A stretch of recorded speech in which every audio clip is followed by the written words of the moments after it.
Students, मैं हूं Amit Shoran and I again welcome you all to our YouTube channel Rajveer classes. आज हम करने जा रहे हैं क्लास 11th की NCERT politics Indian constitution at work का chapter number 2 that is rights in Indian constitution. इस चैप्टर का हम पार्ट 3 करने वाले हैं। इससे पहले मैं 2 वीडियो और बना चुका हूं इस चैप्टर के ऊपर, जिसने वो नहीं देखी है पहले वो देख लीजिए, उसके बाद आप पार्ट 3 देखेंगे तो अच्छा रहेगा। ठीक है, चलिए इस चैप्टर में आगे बढ़ते हैं। टाइप्स ऑफ रिट्स हमने देखा था कॉन्स्टिट्यूशन का article number 32 that is rights to constitutional remedies, यानी कि संवैधानिक उपचारों का अधिकार, जिसको श्री अंबेडकर जी ने heart and soul of constitution कहा था, संविधान का दिल और आत्मा कहा था। उस आर्टिकल के तहत कोई भी इंसान जिसके कॉन्स्टिट्यूशनल राइट्स वायलेट्स हो रहे हैं गवर्नमेंट के द्वारा, वो इंसान सुप्रीम कोर्ट या हाई कोर्ट में अप्रोच कर सकता है और सुप्रीम कोर्ट और हाई कोर्ट गवर्नमेंट को डायरेक्टिव्स दे सकते हैं कि उसके जो राइट्स है, फंडामेंटल राइट्स हैं जिनको वायलेशन किया गया है, वो सारे रिस्टोर किए जाएं, उसको वापस मिले। उसी आर्टिकल के तहत सुप्रीम कोर्ट कुछ रिट्स जारी करता है। टाइप्स ऑफ रिट्स, रिट्स क्या है? एक तरह के ऑर्डर्स होते हैं। ठीक है, एक तरह से ऑर्डर्स हैं जो गवर्नमेंट को जारी करते हैं। आर्टिकल नंबर 32 के हिसाब से सुप्रीम कोर्ट जारी करता है और आर्टिकल 226 के हिसाब से हाई कोर्ट रिट्स जारी करता है। Writs are the orders issued by Supreme Court or High Court to various organizations, government organizations, administrative organizations, or even subordinate courts, so that the fundamental rights of a particular citizen which are violated are restored. तो देख लेते हैं कौन कौन से वो writ होती हैं। 5 प्रकार की रिट होती हैं। पहली है habeas corpus. Habeas corpus, habeas corpus को हिंदी में बोलते हैं बंदी प्रत्यक्षीकरण। बंदी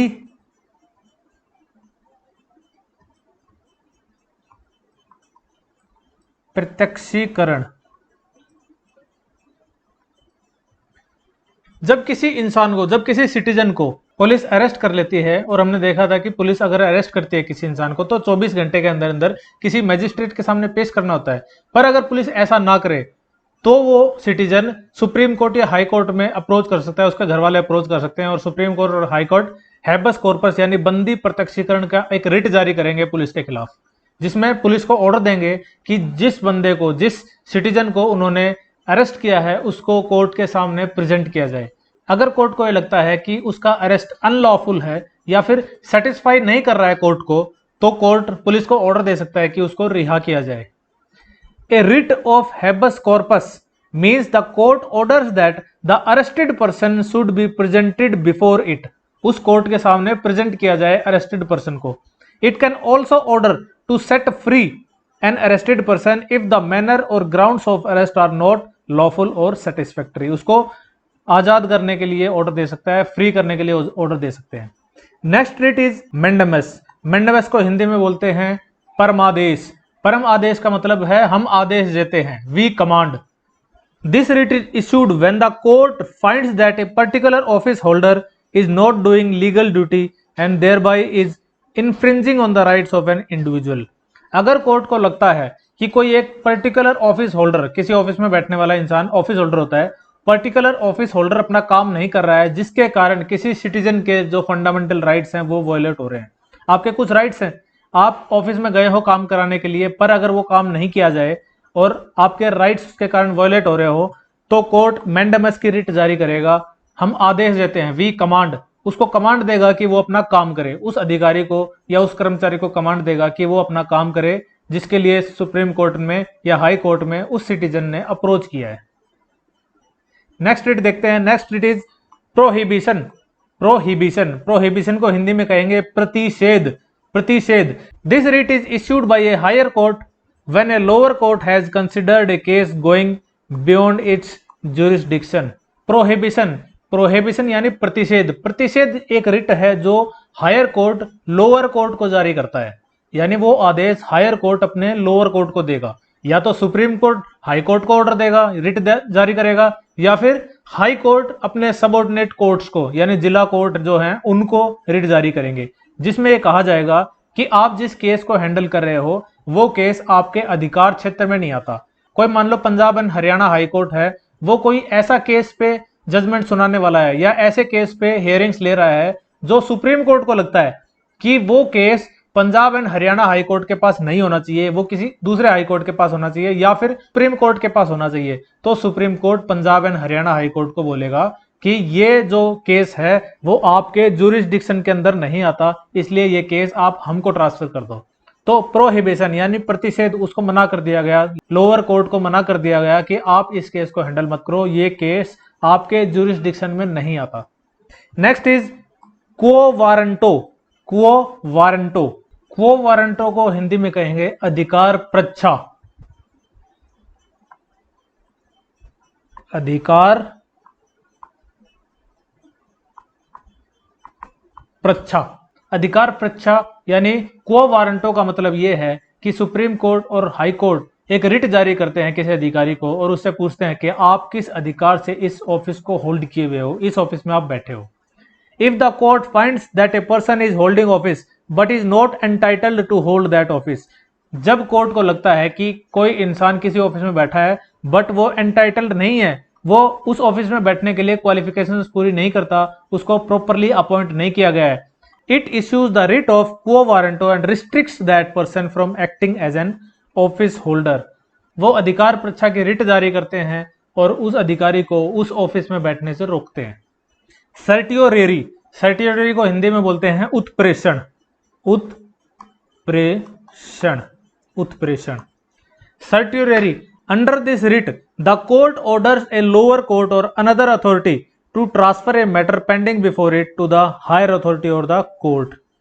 इस उत्प्रेषण रिट के द्वारा हाई कोर्ट या सुप्रीम कोर्ट एक रिट जारी करते हैं, या तो किसी कोर्ट को जारी करेंगे या फिर किसी भी अथॉरिटी को यह रिट जारी करेंगे जिसमें उस अथॉरिटी को कहा जाएगा कि आप जो केस हैंडल कर रहे हो वो आप अपने हायर अथॉरिटी को भेज दो, आपके लेवल से ऊपर जा चुका है वो केस, ठीक है। Transfer a matter pending before it to higher authority और कोर्ट, आपके पास जो मैटर है वो अभी भी पेंडिंग है, वो पेंडिंग मैटर आप हायर कोर्ट में भेज दो या फिर हायर अथॉरिटी में भेज दो। आप किसी भी डिपार्टमेंट में हो, आप पुलिस में हो तो अपने हायर अथॉरिटी जो भी है उसको वो केस रेफर कर दो, ठीक है। तो ये सब जो पांचों रिट हमने देखी थी, हैबस कॉर्पस, मैंडामस, प्रोहिबिशन, क्वो वारंटो, सर्टियोरेरी, ये पांचों रिट्स किसी सिटीजन के फंडामेंटल राइट्स को बचाने के लिए जारी किए जाते हैं सुप्रीम कोर्ट और हाई कोर्ट के द्वारा। सुप्रीम कोर्ट को कौन सा आर्टिकल ये पावर देता है? आर्टिकल 32। और हाई कोर्ट को कौन सा आर्टिकल ये पावर देता है ऐसे रिट्स जारी करने के? आर्टिकल 226, 226। अब देखते हैं directive principles of state policy. जो ये टर्म है, इस टर्म पे थोड़ा ध्यान दो। डायरेक्टिव प्रिंसिपल्स, ऐसे प्रिंसिपल्स जो डायरेक्शन दे, दिशा दें। किसको दिशा देना है? स्टेट पॉलिसी को। स्टेट पॉलिसी यानी गवर्नमेंट की पॉलिसीज। गवर्नमेंट अपनी पॉलिसीज कैसे बनाए? गवर्नमेंट को पॉलिसी बनाने के लिए भी कोई एक दिशा निर्देश चाहिए कि पॉलिसी किस डायरेक्शन में बननी चाहिए। पॉलिसी का मेन मोटो क्या होना चाहिए? मेन मोटो हमको मिलता है directive principles of state policy में। इसमें कुछ डायरेक्टिव प्रिंसिपल्स बताए गए हैं, कुछ प्रिंसिपल्स बताए गए हैं जिसके इर्द गिर्द स्टेट को अपनी पॉलिसीज बनानी होंगी, ठीक है। The makers of our constitution knew that independent India was going to face many challenges. Foremost among these was the challenge to bring equality and well-being of all citizens। हमारे constitution जो makers थे, जो हमारी संविधान सभा में जो बैठे हुए लोग हैं, वो हमारे कॉन्स्टिट्यूशन मेकर्स हैं। उनके सामने ये पता था उन लोगों को कि उनके सामने एक देश नया आजाद हुआ है और इस देश में बहुत सारे चैलेंजेस आने वाले हैं। कौन कौन से चैलेंजेस आएंगे?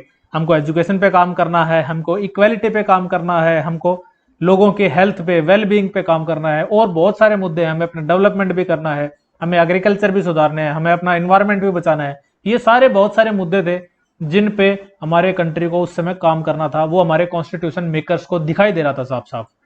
तो इस तरह के जो चैलेंजेस थे उनमें मेन चैलेंज क्या था? कंट्री में इक्वालिटी लाना और सिटीजन्स के वेलबींग पे काम करना। वेलबींग का मतलब उनके हेल्थ पे काम करना, उनके अच्छे रहन सहन पे काम करना। They also thought that certain policy direction was required for handling these problems. उनको पता था कि ये जो प्रॉब्लम्स हैं इनको हैंडल करने के लिए आने वाली गवर्नमेंट्स के पास कुछ ऐसे डायरेक्शंस होने चाहिए, कुछ पॉलिसी डायरेक्शंस होने चाहिए जिनके इर्द गिर्द वो अपनी पॉलिसी बना सके ताकि इन मुद्दों पे काम किया जा सके। At the same time the constitution did not want future governments to be bound by certain policy decisions. But ये कॉन्स्टिट्यूशन मेकर्स जो थे वो ये भी चाहते थे कि जो फ्यूचर में गवर्नमेंट बनने वाली है ना, आजादी के बाद तो हमेशा चुनाव होते रहेंगे 5-5 साल में, तो जो भी गवर्नमेंट्स बनेंगी उनको बाउंड नहीं करना चाहते थे। जैसे हमारे फंडामेंटल राइट्स हैं वो तो गवर्नमेंट को बाउंड करते हैं कि हमारे सिटीजन्स को वो फंडामेंटल राइट्स इंश्योर किया जाए, ये गवर्नमेंट की रिस्पॉन्सिबिलिटी है। अगर गवर्नमेंट ऐसा नहीं करती है तो आप सुप्रीम कोर्ट और हाई कोर्ट में पहुंच सकते हो, जिसमें आप supreme court high court writs जारी करेगा और वो सब में आपको आपके राइट्स आपको मिल जाएंगे। बट डायरेक्टिव प्रिंसिपल्स ऐसे हैं जो कि गवर्नमेंट के ऊपर बाउंड नहीं किए गए। क्यों नहीं किए गए? क्योंकि इनमें काफी वेग टर्म्स हैं। जैसे सबको एजुकेशन प्रोवाइड की जाए, गवर्नमेंट के पास पैसा होगा तो करवा देगी, नहीं होगा तो नहीं करवा पाएगी। हमारे इन्वायरमेंट पे काम किया जाए, इन्वायरमेंट को इंप्रूव करने का काम किया जाए, तो गवर्नमेंट के पास जितना पैसा होगा, जिस हिसाब से गवर्नमेंट की कैपेसिटी होगी उतना काम करेगी गवर्नमेंट। तो ऐसा कोई बाउंडेशन नहीं लगाया गया गवर्नमेंट के ऊपर कि गवर्नमेंट ये काम करने के लिए कंपेल्ड है। Therefore, some guidelines were incorporated in constitution but were not made legally enforceable। जो ये गाइडलाइंस थी वो कॉन्स्टिट्यूशन में डाली तो गई, ठीक है, गवर्नमेंट को एक गाइडलाइन मिल गई, इस गाइडलाइन को ध्यान में रखकर गवर्नमेंट काम करेंगे अपना, बट इन गाइडलाइंस को लीगली इनफोर्सेबल नहीं किया गया, लॉ के हिसाब से इनको फोर्स नहीं किया जा सकता। ठीक है, it means if a government did not implement a particular guideline we cannot go to the court. हम कोर्ट नहीं जा सकते अगर गवर्नमेंट कोई पर्टिकुलर गाइडलाइन फॉलो नहीं करती है। Asking court to instruct the government to implement that policy. Thus these guidelines are non justiciable. बहुत इंपॉर्टेंट पॉइंट है, ये गाइडलाइंस जो है नॉन जस्टिसिएबल है। It means parts of constitution that can not be enforce by judiciary, यानी कि judiciary इनको enforce नहीं कर सकती। अगर ये government directive principles of state policy के हिसाब से, उन डायरेक्शन के हिसाब से अपनी स्टेट पॉलिसी नहीं बनाती है, तो कोर्ट गवर्नमेंट को डायरेक्टिव नहीं दे सकती कि आप ये काम करो। ठीक है, गवर्नमेंट की कैपेसिटी जैसे जैसे बनती जाएगी गवर्नमेंट वैसे वैसे इन पे काम करती जाएगी। फॉर एग्जांपल, एक डायरेक्टिव प्रिंसिपल है कि हम अपने बच्चों को एजुकेशन दिलाएंगे, बट ये कंपलसरी नहीं था गवर्नमेंट के ऊपर, पर गवर्नमेंट को जब लगा, यानी 2002 में गवर्नमेंट को लगा कि गवर्नमेंट अब ये कर सकती है, गवर्नमेंट के पास सफिशिएंट पैसा आ गया है, तो गवर्नमेंट ने 2002 में एक 86th अमेंडमेंट किया कॉन्स्टिट्यूशन में। कॉन्स्टिट्यूशन में अमेंडमेंट होते रहते हैं, ये 86वां अमेंडमेंट था ना, 86वां संशोधन था कॉन्स्टिट्यूशन का 2002 में। इसमें गवर्नमेंट ने अमेंडमेंट किया और जो आर्टिकल 21 देखा था हमने, आर्टिकल 21 क्या था? Article 21 right to life and liberty, है ना, जिंदगी जीने का अधिकार, इज्जत से जीने का अधिकार। हमने देखा था कि वही मेनका गांधी केस में इसका दायरा बढ़ा दिया था, पिछले वीडियो में हमने देखा था। इसी आर्टिकल 21 में आर्टिकल 21 ए जोड़ दिया गया, क्लॉज ए जोड़ दिया गया, जिसमें कहा गया कि 6 वर्ष से लेके 14 वर्ष के बच्चों को शिक्षा देना अनिवार्य है, कंपलसरी है। ये इन बच्चों का राइट बना हुआ है, 6 से 14 वर्ष के बच्चों को एजुकेशन देना इनका राइट है, गवर्नमेंट मना नहीं कर सकती है। ठीक है, तो ये एक राइट बना दिया गया। पहले ये क्या था? डायरेक्टिव प्रिंसिपल था, अब ये फंडामेंटल राइट में भी इंक्लूड कर दिया गया। डायरेक्टिव प्रिंसिपल तो है ही, तो गवर्नमेंट को जब लगेगा कि गवर्नमेंट के पास कैपेसिटी आ गई है, गवर्नमेंट के पास फंड्स हैं, गवर्नमेंट के पास मशीनरी उतनी है कि काम कर सकते हैं, तो गवर्नमेंट उस चीज को प्रोवाइड कर सकती है। ऐसे ही एक आर्टिकल 44 में यूनिफॉर्म सिविल कोड है। यूनिफॉर्म सिविल कोड का मतलब पूरे देश में सबके ऊपर बराबर कानून लगेंगे, हिंदू के ऊपर, मुस्लिम के ऊपर, अलग अलग रिलीजन्स के ऊपर। लेकिन ये यूनिफॉर्म सिविल कोड एक लॉ नहीं बन पाया आज तक, क्योंकि गवर्नमेंट को लगता नहीं है कि देश में वो भी कंडीशंस बनी है कि हम यूनिफॉर्म सिविल कोड्स को लागू कर सकें। ठीक है, तो आज के दिन अगर हिंदू के मैरिज एक्ट अलग हैं, मुस्लिम्स के मैरिज एक्ट अलग हैं, इसी तरीके से जो सिविल एक्ट्स हैं वो सिविल एक्ट सबके अलग अलग टाइप के हैं। ठीक है, तो एक यूनिफॉर्म सिविल कोड की डिमांड हमेशा से चलती आई है, जो कि अभी तक पूरी नहीं हुई है। ये सिर्फ डायरेक्टिव प्रिंसिपल्स में ही बन के रह गया है। जिस दिन गवर्नमेंट को लगेगा कि गवर्नमेंट के पास कैपेसिटी है, कंट्री के पास ऐसी कंडीशंस बन गई हैं कि इस यूनिफॉर्म सिविल कोड को लागू किया जा सके, ये लागू किया जाएगा। ठीक है, तो ये नॉन जस्टिसिएबल है, इनके लिए कोर्ट में अप्रोच नहीं किया जा सकता और कोर्ट भी इन्फोर्स नहीं कर सकती, जुडिशरी भी इन्फोर्स नहीं कर सकती गवर्नमेंट के ऊपर कि ये directive principles of state policy follow करे गवर्नमेंट। ठीक है, framers of our constitution thought that the moral force behind these guidelines would ensure that the government would take them seriously। अब जो हमारे कॉन्स्टिट्यूशन के फ्रेमर्स थे, यानी जो हमारे संविधान के निर्माता थे, उन्होंने इन डायरेक्टिव प्रिंसिपल को नॉन जस्टिसिएबल तो रख दिया। नॉन जस्टिसिएबल मतलब कोर्ट में हम अप्रोच नहीं कर सकते, गवर्नमेंट बाध्य नहीं है। उन्होंने कह दिया गवर्नमेंट बाध्य नहीं है लीगली, है ना, लीगली गवर्नमेंट बाध्य नहीं है, पर मोरली गवर्नमेंट बाध्य हो जाएगी अपने आप, क्योंकि उनको लग रहा था कि गवर्नमेंट इन डायरेक्टिव प्रिंसिपल को सीरियसली लेगी, गवर्नमेंट को सीरियसली लेना पड़ेगा, क्योंकि इन गाइडलाइंस के पीछे, जो उन्होंने गाइडलाइंस दी हैं, उनके पीछे एक मोरल फोर्स काम करता है, एक मोरलिटी काम करती है। फॉर एग्जांपल, हम बच्चों को एजुकेशन देंगे, पीछे एक मोरल फोर्स है। हम इन्वायरमेंट के ऊपर काम करेंगे, इन्वायरमेंट को अच्छा बनाएंगे। हम जो कैटल हैं उनके स्लॉटर को रोकेंगे, कैटल को मारने से बचाएंगे। इन सब के पीछे एक मोरल फोर्स काम करता है जो गवर्नमेंट को सीरियसली लेने को बाध्य करेगा। ठीक है। Besides they expected that the people would also hold government responsible for implementing these directives. और इसके साथ एक तो मोरल फोर्स है, दूसरा उन्होंने सोचा कि जो लोग हैं वो भी गवर्नमेंट को रिस्पॉन्सिबल बनाएंगे कि इन डायरेक्टिव्स को इंप्लीमेंट करें। अगर गवर्नमेंट डायरेक्टिव प्रिंसिपल्स को इंप्लीमेंट नहीं करती है तो नेचुरली गवर्नमेंट को नेक्स्ट इलेक्शंस में वोट नहीं मिलने वाले। So a separate list of policy guidelines is included in the constitution. इसलिए एक अलग से लिस्ट बनाई गई पॉलिसी गाइडलाइंस की, जो उसको हमने कॉन्स्टिट्यूशन में जोड़ा, और इसी लिस्ट को बोलते हैं directive principles of state policy. एक लिस्ट थी फंडामेंटल राइट्स की जो कि जस्टिसिएबल है, जिसके लिए हम कोर्ट जा सकते हैं। दूसरी लिस्ट बनाई directive principle of state policy की, जो कि नॉन जस्टिसिएबल है, जिसके लिए हम कोर्ट नहीं जा सकते, जिसको इंप्लीमेंट करने के लिए गवर्नमेंट बाध्य नहीं है। गवर्नमेंट बाध्य क्यों नहीं की कॉन्स्टिट्यूशन के फ्रेमर्स ने? इसलिए गवर्नमेंट को बाध्य नहीं किया क्योंकि गवर्नमेंट अपनी कैपेसिटी के हिसाब से काम कर लेगी, और इन गाइडलाइंस के पीछे जो मोरल फोर्स है वो मोरल फोर्स गाइड करेगा गवर्नमेंट को इन गाइडलाइंस को सीरियसली लेने के लिए, और लोग भी गवर्नमेंट से एक्सपेक्ट करेंगे कि इनको इंप्लीमेंट किया जाए। तो गवर्नमेंट एक तरह से मोरल रूप से भी बाध्य हो जाएगी और लोगों के प्रति भी रेस्पॉन्सिबल है, इसलिए गवर्नमेंट इन गाइडलाइंस को अपने हिसाब से जल्दी लागू करने की कोशिश करेगी। The list of these guidelines is called directive principles of state policy, DPSP भी बोला जाता है। ठीक है, directive principles of state policy, state की पॉलिसी को डायरेक्शन देने वाले प्रिंसिपल्स, स्टेट की पॉलिसी को दिशा देने वाले प्रिंसिपल्स। स्टेट अपनी पॉलिसी किस दिशा को ध्यान में रख के बनाएगा, वो प्रिंसिपल्स कहलाते हैं directive principles of state policy. और ये डायरेक्टिव्स दिए गए हैं कॉन्स्टिट्यूशन के आर्टिकल 36 से लेके आर्टिकल 51 तक।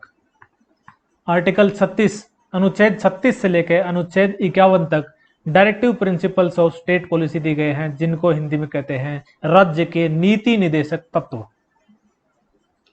What do the directive principles contain? इन डायरेक्टिव प्रिंसिपल्स में है क्या? The chapter on directive principles list mainly 3 things. ये चैप्टर मेनली 3 चीजों के बारे में बात करता है। The goals and objectives that we as a society should adopt. हमारी सोसाइटी के क्या गोल्स होने चाहिए, क्या ऑब्जेक्टिव्स होने चाहिए, वो सब इन डायरेक्टिव प्रिंसिपल से हमको पता चलते हैं। Certain rights that individual should enjoy apart from fundamental rights. कुछ ऐसे राइट्स हैं जो फंडामेंटल राइट्स के अलावा भी लोगों को मिलने चाहिए, जो फंडामेंटल राइट्स में इंक्लूड नहीं किए थे। ठीक है, जो फंडामेंटल राइट्स में इंक्लूड किए थे वो तो कंपलसरी हो जाते हैं गवर्नमेंट के ऊपर, पर कुछ राइट्स ऐसे हैं जिनको कॉन्स्टिट्यूशन के फ्रेमर्स ने directive principles of state policy में डाल दिया कि गवर्नमेंट इन राइट्स को तब देगी जब गवर्नमेंट की कैपेसिटी बन जाएगी। Certain policies that government should adopt, और कुछ पॉलिसीज हैं जो बताई गई हैं इन डायरेक्टिव प्रिंसिपल्स में जो कि गवर्नमेंट को अडॉप्ट करनी चाहिए, गवर्नमेंट को लागू करनी चाहिए। You can get some idea of vision makers of our constitution by looking at some of the directive principles shown below। कुछ डायरेक्टिव प्रिंसिपल्स हम देख लेते हैं अभी। ठीक है, उससे हमको आइडिया लग जाएगा कि जो हमारे कॉन्स्टिट्यूशन मेकर्स हैं उनका विजन क्या था, उनका हमारे संविधान को देखने का नजरिया क्या था। ठीक है, कुछ गोल्स देख लेते हैं, हमारी सोसाइटी के गोल्स क्या होने चाहिए, ऑब्जेक्टिव्स क्या होने चाहिए। हमने 3 देखे ना, 3 थिंग देखी कि हमारे डायरेक्टिव प्रिंसिपल्स बताते हैं। पहला है गोल्स, हमारी सोसाइटी को कुछ गोल्स एंड ऑब्जेक्टिव्स अडॉप्ट करने चाहिए। वो गोल्स एंड ऑब्जेक्टिव्स क्या है? Welfare of people, social, economic and political justice. हमारी सोसाइटी में लोगों को वेलफेयर मिलना चाहिए, सोशल जस्टिस भी होना चाहिए, इकोनॉमिक जस्टिस भी होना चाहिए, पॉलिटिकल जस्टिस भी होना चाहिए। Raising the standard of living, equitable distribution of resources, ये दोनों भी डायरेक्टिव प्रिंसिपल्स हैं। हमारा जो स्टैंडर्ड ऑफ लिविंग है, सोसाइटी का स्टैंडर्ड ऑफ लिविंग है, ये रेज करना चाहिए, धीरे धीरे बढ़ना चाहिए, अच्छा होना चाहिए। स्टैंडर्ड ऑफ लिविंग अच्छा होना चाहिए, पर ये गवर्नमेंट को बाउंड नहीं कर सकते थे इसके लिए। तो गवर्नमेंट जितना पैसा कमाएगी उतना सोसाइटी का स्टैंडर्ड अच्छा करेगी, जितनी कैपेसिटी होगी उतना अच्छा करेगी। गवर्नमेंट के पीछे एक मोरल फोर्स काम करेगा कि भाई मोरालिटी भी तो कहती है कि सोसाइटी की जो लिविंग स्टैंडर्ड है वो अच्छा होना चाहिए। अगर मोरालिटी पे भी काम नहीं कर रही है गवर्नमेंट तो लोग अपने आप काम करवा लेंगे। अगर सोसाइटी का स्टैंडर्ड ऑफ लिविंग अच्छा नहीं कर रही है गवर्नमेंट तो लोग नेक्स्ट टाइम गवर्नमेंट को वोट नहीं देंगे, गवर्नमेंट चेंज हो जाएगी। इक्विटेबल डिस्ट्रीब्यूशन ऑफ रिसोर्सेज, जो कंट्री में रिसोर्सेज हैं उनमें इक्विटेबल डिस्ट्रीब्यूशन होना चाहिए, उनका डिस्ट्रीब्यूशन बराबर बराबर होना चाहिए। कोशिश करनी चाहिए गवर्नमेंट को कि बराबर डिस्ट्रीब्यूशन हो, जितनी कोशिश की जा सकती है उतनी कोशिश करनी चाहिए। ऐसा नहीं होना चाहिए कि अमीर अमीर होता जाए और गरीब गरीब होता जाए। प्रमोशन ऑफ इंटरनेशनल पीस, अंतरराष्ट्रीय शांति की कोशिश की जानी चाहिए। ऐसा नहीं होना चाहिए कि गवर्नमेंट हर तीसरे दिन किसी देश के साथ लड़ाई लड़ रही है, ठीक है, तो वो हमारी सोसाइटी का गोल नहीं है। तो हमारे कॉन्स्टिट्यूशन के जो मेकर्स हैं उन्होंने डायरेक्टिव प्रिंसिपल्स में डाला कि हमारी कंट्री की जो गवर्नमेंट होगी वो इंटरनेशनल पीस का प्रमोशन करेगी, इंटरनेशनल पीस की तरफ काम करेगी। कुछ पॉलिसीज हैं जो गवर्नमेंट को लागू करनी चाहिए, गवर्नमेंट को अडॉप्ट करनी चाहिए। वो पॉलिसीज क्या है? यूनिफॉर्म सिविल कोड, मैंने बताया अभी थोड़ी देर पहले, यूनिफॉर्म सिविल कोड आर्टिकल 44, तो गवर्नमेंट ने अब तक इसको लागू नहीं किया है, इस पॉलिसी को गवर्नमेंट ने अब तक अडॉप्ट नहीं किया है। गवर्नमेंट को जिस दिन लगेगा उस दिन गवर्नमेंट अडॉप्ट कर लेगी इसको। Prohibition of consumption of alcoholic liquor, मदिरा निषेध, मदिरा निषेध पे भी काम करना चाहिए गवर्नमेंट। नशा मुक्ति की तरफ गवर्नमेंट को काम करना चाहिए। गवर्नमेंट कभी कभी पॉलिसी ऐसी लाती है, कोई कोई स्टेट हमने देखा हुआ है, जैसे बिहार में आज के दिन भी दारू बंद है, हरियाणा में भी बीच में जो बंसीलाल के समय मदिरा पान पे निषेध लगाया गया था। इसी प्रकार से गवर्नमेंट कोशिश करनी चाहिए गवर्नमेंट को कि ये जब भी लागू कर सके गवर्नमेंट लागू करे। पर मेन रीजन इसके पीछे ना लागू करने का ये है कि जो लिकर है इससे गवर्नमेंट को रेवेन्यू बहुत आता है। पर गवर्नमेंट को जिस दिन ऐसा लगेगा कि ये रेवेन्यू गवर्नमेंट वैसे ही बहुत अलग अलग सोर्सेज से कमा रही है, तो गवर्नमेंट इसको रिस्ट्रिक्ट कर सकती है, गवर्नमेंट इसको बैन भी कर सकती है। प्रमोशन ऑफ कॉटेज इंडस्ट्रीज, जो कॉटेज इंडस्ट्रीज हैं, जो लोकल लेवल अपने घर में लोग छोटी छोटी इंडस्ट्रीज चला रहे हैं, उनका प्रमोशन करना चाहिए गवर्नमेंट को। Prevention of slaughter of useful cattle, जो काम का कैटल है ना, गाय भैंस, इन सब का स्लॉटर करने से गवर्नमेंट को बचाना चाहिए, ठीक है, क्योंकि इससे हम दूसरे इकोनॉमिक एक्टिविटीज में पार्टिसिपेट कर सकते हैं। प्रमोशन ऑफ विलेज पंचायत, ये भी आर्टिकल 40 का पार्ट है, ठीक है। विलेज पंचायत का प्रमोशन करना चाहिए। जब कॉन्स्टिट्यूशन बना था तब ये जो पंचायत सिस्टम था ये ऑप्शनल था, जिस गवर्नमेंट को लागू करना है वो लागू कर सकती है। जैसे राजस्थान ने सबसे पहले लागू किया था नागौर डिस्ट्रिक्ट से, ठीक है, विलेज पंचायत सिस्टम, पंचायती राज सिस्टम।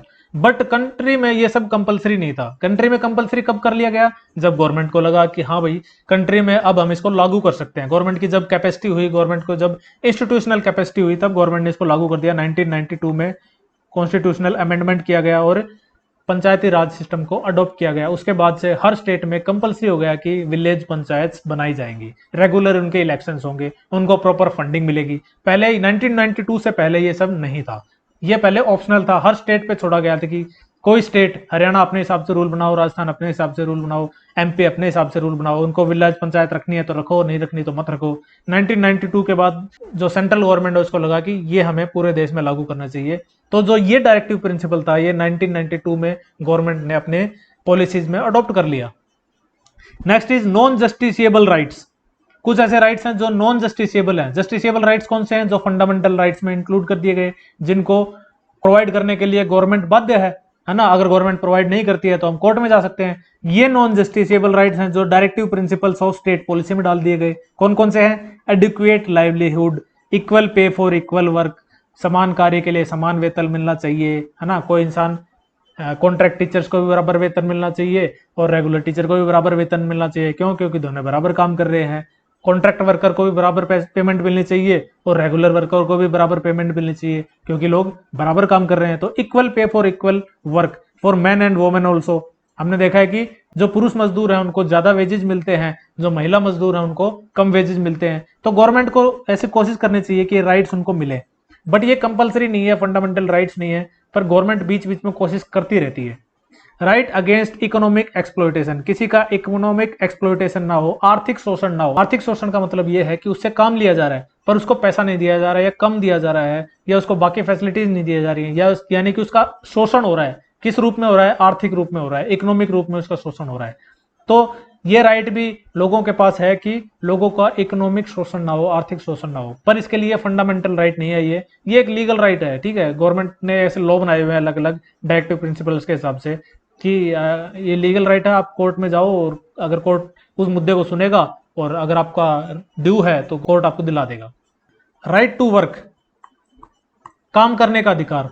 तो जो हमारे कॉन्स्टिट्यूशन के फ्रेमर्स थे, सोच लो अगर इसको राइट टू वर्क को फंडामेंटल राइट में डाल देते तो क्या होता।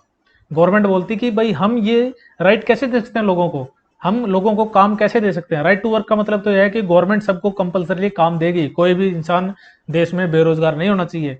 तो गवर्नमेंट इस चीज को तो लागू कर ही नहीं सकती, बट गवर्नमेंट ने फिर भी इसको डायरेक्टिव प्रिंसिपल को अपने संज्ञान में लिया और इसको एक मोरल गाइडलाइन समझ के या मोरल अपनी रेस्पॉन्सिबिलिटी समझ के एक एक्ट लाई, एम नरेगा एक्ट, है ना। एम नरेगा एक्ट में क्या है, जो गाँव में जो अनऑर्गेनाइज सेक्टर है, जो ऐसे लोग हैं जो अनस्किल्ड सेक्टर हैं, उनको गांव की पंचायतें 100 दिन के लिए काम देंगी साल में। तो एक तरह से 100 दिन के लिए उनको राइट मिल गया है वर्क का, बट ये भी एक लीगल राइट है, को फंडामेंटल राइट नहीं है, ठीक है, एक लॉ के द्वारा मिला है। एम नरेगा लॉ आया था, उस लॉ के तहत लोगों को 100 दिन काम करने का अधिकार मिला है कि एटलीस्ट 365 में से 100 दिन तो लोगों को काम मिले। अगर कहीं भी काम नहीं मिल रहा है, तो किसी को कहीं भी काम नहीं मिल रहा, तो एम नरेगा में जाओ और अपना काम 100 दिन का ले लो। Right of children to free and compulsory education, देखा ये राइट भी लोगों बच्चों का जो फ्री एंड कंपलसरी एजुकेशन का जो राइट है, वो भी पहले एक डायरेक्टिव प्रिंसिपल में इंक्लूड किया गया था, पर 2002 में 86 अमेंडमेंट एक्ट आया, 86वां संविधान संशोधन आया 2002 में, जिसमें इस राइट को फंडामेंटल राइट बना दिया गया और इसको जोड़ा गया आर्टिकल नंबर 21A में, 21A। तो बच्चों का जो 6 वर्ष से लेकर 14 वर्ष के बच्चों को शिक्षा का अधिकार मिला हुआ है, इनका शिक्षा का अधिकार उनका मूल अधिकार है, ठीक है। अनुच्छेद 21 का ये उनको इंश्योर करता है। The government from time to time try to give effect to some DPSP, government ने कोशिश की है कि समय समय पे इन डीपीएसपी को लागू किया जाए, इनको इफेक्ट में लाया जाए।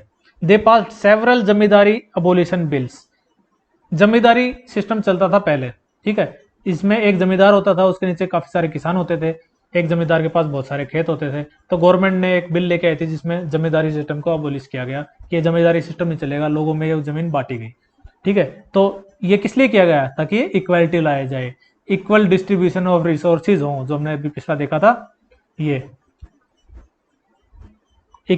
इक्विटेबल डिस्ट्रीब्यूशन ऑफ रिसोर्सेज का बराबर बराबर डिस्ट्रीब्यूशन हो। तो जमींदारी को अबोलिशन किया गया, एक बिल लाया गया। नेशनलाइज्ड बैंक्स का राष्ट्रीयकरण किया गया। Enacted number of factory laws, बहुत सारे फैक्ट्री लॉज ऐसे इनेक्ट किए गए कि मजदूरों को उनको वेतन समय पे मिले, मजदूरों की कंडीशंस अच्छी हो। तो मजदूरों के लिए भी जो डायरेक्टिव प्रिंसिपल जो बने हुए थे, उन पे भी गवर्नमेंट ने काम किया फैक्ट्री लॉ ला के।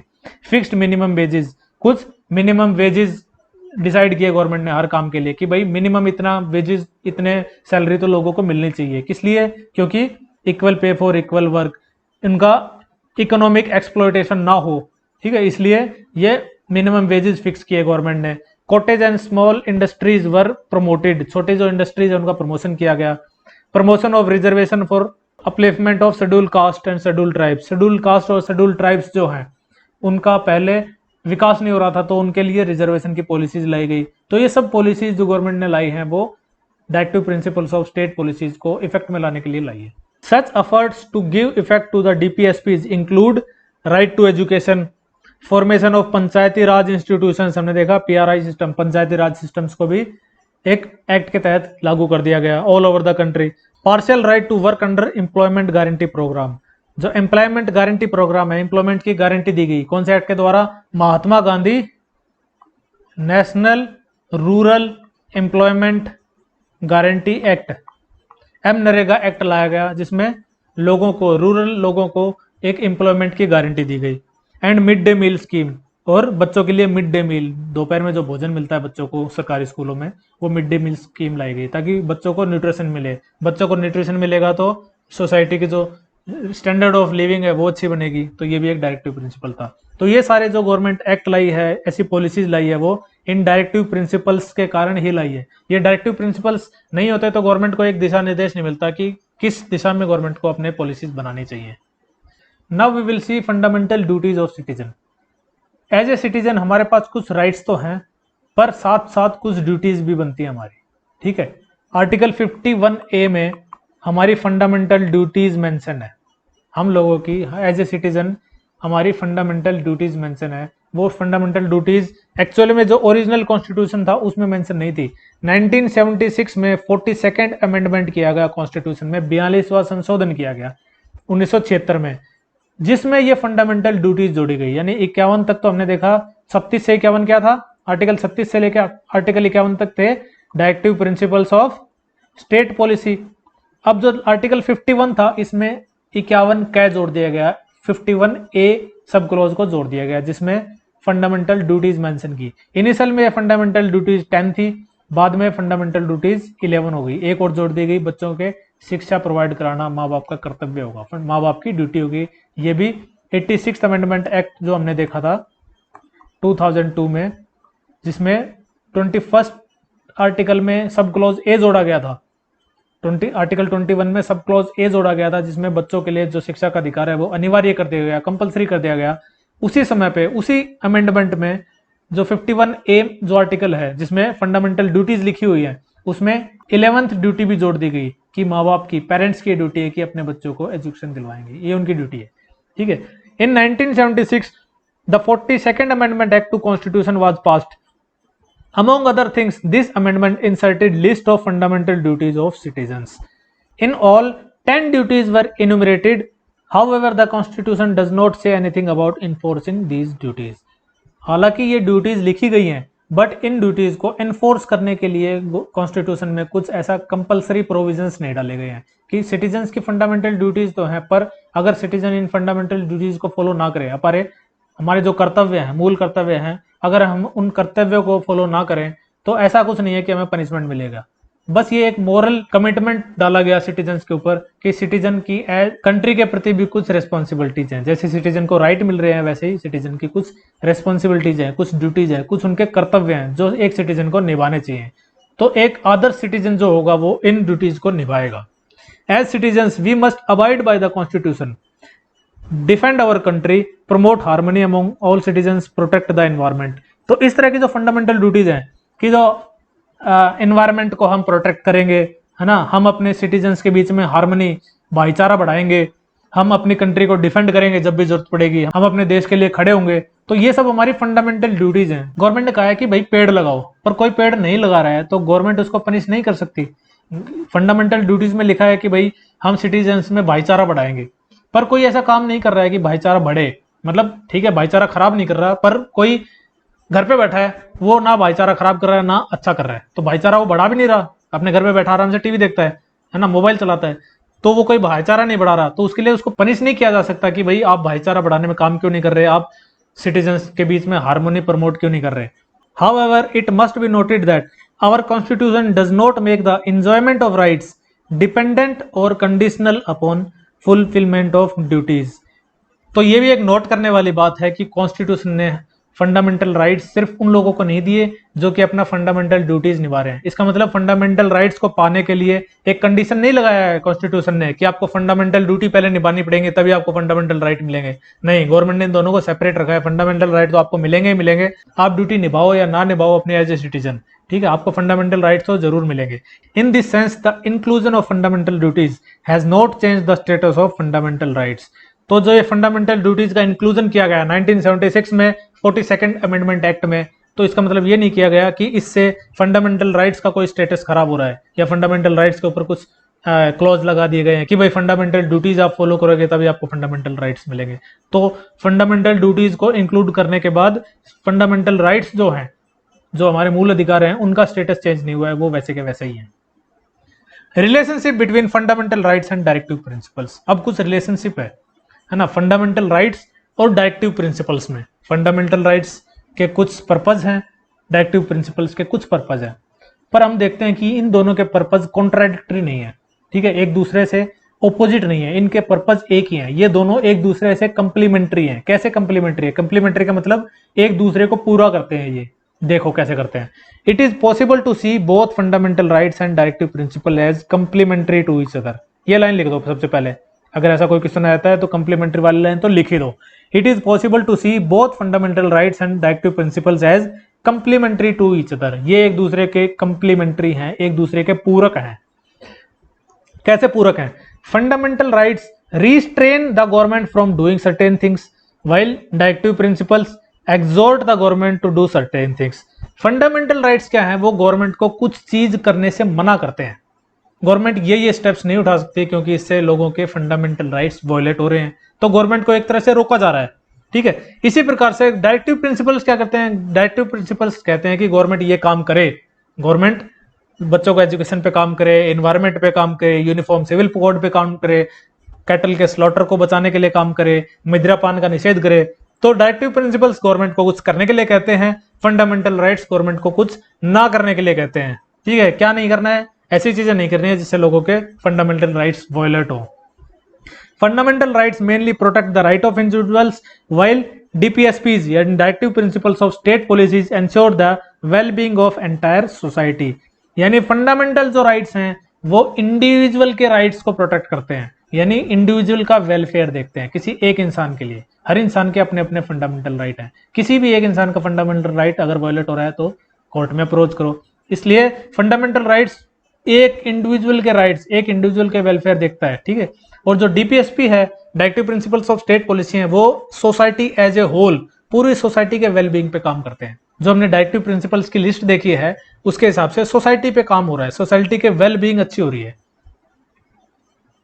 However, at times when government intends to implement DPSPs, it can come in conflict with fundamental rights of citizens। बहुत बार ऐसा हुआ है कि गवर्नमेंट ने डायरेक्टिव प्रिंसिपल्स को लागू करने की कोशिश की जिससे फंडामेंटल राइट्स के साथ उनका टकराव हुआ। कब कब हुआ? There is a problem arose when government sought to pass laws to abolish zamindari system.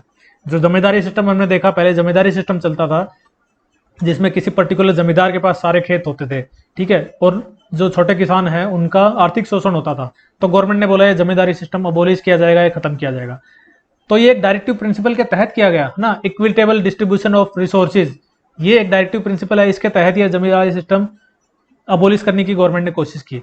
But क्या हुआ, एक फंडामेंटल राइट था। कौन सा राइट था? Right to property. अब उन जमींदारों ने बोला कि हमारा जो संविधान है वो हमको राइट टू प्रॉपर्टी देता है। ठीक है, आर्टिकल 19F में पिछले बार हमने देखा, आर्टिकल 19 का पार्ट F और आर्टिकल 31, इन दोनों में कुछ राइट्स मेंशन है जो कि उसके प्रॉपर्टी के राइट्स को इंश्योर करते हैं। तो जमींदारों ने कह दिया कि भाई हमारे राइट टू प्रॉपर्टी का हनन हो रहा है, तो आप जिस पे काम कर रहे हो यानी डायरेक्टिव प्रिंसिपल्स, वो तो नॉन जस्टिसिएबल है और हमारे जो फंडामेंटल राइट्स हैं वो तो जस्टिसिएबल भी हैं, तो ये क्लैश कर रहा है और हमारा पलड़ा भारी है। तो गवर्नमेंट ने क्या किया? These measures were opposed on the ground that they violated right to property। तो ये जो मेजर्स थे वो राइट टू प्रॉपर्टी को वायलेट कर रहे थे। However, keep in mind societal needs that are greater than individual interest। तो गवर्नमेंट ने देखा कि जो सोसाइटी के जो नीड है वो किसी इंडिविजुअल के इंटरेस्ट से ऊपर है। इंडिविजुअल के इंटरेस्ट की प्रायोरिटी कम होनी चाहिए, जो सोसाइटी की प्रायोरिटी है वो ज्यादा होनी चाहिए। तो गवर्नमेंट ने क्या किया? इस राइट टू प्रॉपर्टी को ही हटा दिया, 19F को और आर्टिकल 31 को हटा दिया और इसको किस में डाल दिया? लीगल राइट में डाल दिया, आर्टिकल 300A में, आर्टिकल 300A में डाल दिया गया। अब इसको फंडामेंटल राइट नहीं किया गया, इसको लीगल राइट कर दिया गया। ठीक है, आपको मुआवजा मिल जाएगा जो भी मिलेगा, पर आपका ये फंडामेंटल राइट आज के दिन नहीं है। तो गवर्नमेंट ने क्या किया? अमेंडेड द कॉन्स्टिट्यूशन, कॉन्स्टिट्यूशन को अमेंड कर दिया, जो राइट टू प्रॉपर्टी है उसको हटा ही दिया और 300A के तहत उसको लीगल राइट बना दिया गया ताकि इस डायरेक्टिव प्रिंसिपल को इफेक्ट में लाया जा सके। केशवानंद भारती केस। केशवानंद भारती केस क्या था? केशवानंद भारती केस एक केस आया था 1973 में। केशवानंदा एक इंसान थे, उन्होंने केरला गवर्नमेंट के खिलाफ कोई केस किया था। उस केस के बारे में ज्यादा पढ़ने की जरूरत नहीं है, ठीक है, बट केस इंपॉर्टेंस क्यों रखता है? क्योंकि इस केस में सुप्रीम कोर्ट ने एक डिसीजन दिया था जिसमें जो डायरेक्टिव प्रिंसिपल्स हैं और जो फंडामेंटल राइट्स हैं उनके बीच में जो टकराव की बात हम जो कर रहे हैं, टकराव होता है, एक दूसरे के कंप्लीमेंट्री तो हैं बट एक दूसरे से टकराते भी है कभी कभी, तो उनके बीच जो टकराव है उसको सॉर्ट आउट करने के लिए सुप्रीम कोर्ट ने इस केस में कुछ गाइडलाइंस दी थी, कुछ ऑर्डर्स दिए थे। वो क्या दिए थे? This controversy was settled by an important decision of supreme court in Kesavananda Bharati case. जो कंट्रोवर्सी है डीपीएसपी वर्सेस फंडामेंटल राइट्स की, उस कंट्रोवर्सी को सेटल किया गया सुप्रीम कोर्ट के द्वारा केशवानंद भारती केस वर्सेस किसमें? वर्सेस केरला। केरला गवर्नमेंट के साथ ये केस था। केशवानंद ने केरला गवर्नमेंट के साथ एक केस लड़ा था 1973 में। ईयर भी लिख देना कभी अगर पूछ लिया जाए पेपर में। In this case the court said that there are certain basic features of constitution and these can not be changed by parliament. कि कॉन्स्टिट्यूशन के कुछ बेसिक फीचर होने चाहिए, है ना। कॉन्स्टिट्यूशन का आप अमेंडमेंट कर सकते हो पर कॉन्स्टिट्यूशन के कुछ मूल तत्व हैं, कुछ बेसिक फीचर्स हैं जिनमें आप चेंज नहीं कर सकते। चाहे आपको डीपीएसपी लागू करनी हो, चाहे आपको फंडामेंटल राइट्स में अमेंडमेंट करना हो, आप कुछ भी काम कर सकते हो पर कॉन्स्टिट्यूशन के कुछ बेसिक फीचर्स हैं उनमें आप अमेंडमेंट नहीं कर सकते। बेसिक फीचर्स कैसे कैसे हैं? जैसे कि हमारी कंट्री में पार्लियामेंट्री सिस्टम ऑफ गवर्नमेंट होना चाहिए, ये सब बेसिक फीचर्स है। हमारी कंट्री की जुडिशरी जो है वो इंडिपेंडेंट होनी चाहिए। ये सारे बेसिक फीचर हमारे कॉन्स्टिट्यूशन के, हमारे कॉन्स्टिट्यूशन के मूल तत्व हैं। इनको आप चेंज नहीं कर सकते, आप कुछ भी करो, इन मूल तत्वों को आप चेंज नहीं कर सकते। इन बेसिक फीचर्स को हम बाद में पढ़ेंगे चैप्टर 9 में। Chapter 9 constitution as a living document है, उस चैप्टर 9 में हम बेसिक फीचर्स को डिटेल में पढ़ेंगे और केशवानंद भारती केस को भी उस समय डिटेल में देख लेंगे। ठीक है, अभी के लिए आपको इतना जानना जरूरी है कि केशवानंद भारती केस आया था जिसने फंडामेंटल राइट्स और directive principles of state policy के बीच जो टकराव है, जो कंट्रोवर्सी है, उसको सेटल डाउन किया था। केस कब आया था? 1973 में आया था। ठीक है, सो ये लेक्चर यहीं पे खत्म होता है, इसी के साथ ये चैप्टर भी खत्म हो रहा है। नेक्स्ट वीडियो में मैं नेक्स्ट चैप्टर पे लेक्चर बनाऊंगा। इस चैप्टर पे भी एक और वीडियो में बनाऊंगा जिसमें हम इस चैप्टर से रिलेटेड सारे क्वेश्चन आंसर्स को सॉल्व करने की कोशिश करेंगे। सो तब तक आप इन तीनों लेक्चर्स को फिर से रिवाइज कर लीजिए, तीनों वीडियोस को फिर से देख लीजिए। सारे जो पॉइंट्स मैंने स्लाइड्स में दिखाए हैं वो सारे अपने नोटबुक में नोट डाउन कर लीजिए। और हाँ, जिसने इस चैनल को अब तक सब्सक्राइब नहीं किया, उस चैनल को सब्सक्राइब करो। अगर आपको ये लेक्चर पसंद आया तो इस वीडियो को लाइक कीजिए और अपने दोस्तों को शेयर कीजिए। So keep studying, stay safe, stay healthy. Thank you.